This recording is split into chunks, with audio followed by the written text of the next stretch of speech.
Hi everyone, welcome back to a new video of Quick Guide. Today in this video, I'm gonna show you how you can buy your DoorDash gift cards. Keep watching the video till the end.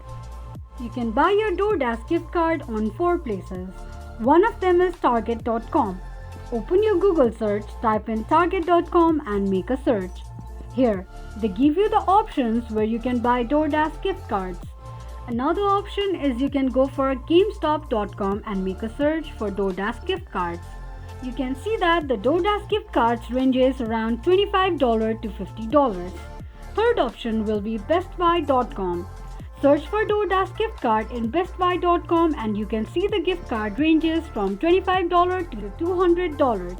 Finally, you can also buy your DoorDash gift cards in Amazon.com.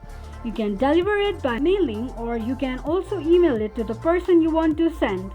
This is how you can buy DoorDash gift cards quickly and easily just in few steps. If you have any thoughts or queries, let us know in the comment section. Don't forget to subscribe to our channel. Also press the notification bell icon so that YouTube will notify you whenever we post a new video. I hope this video was helpful to you.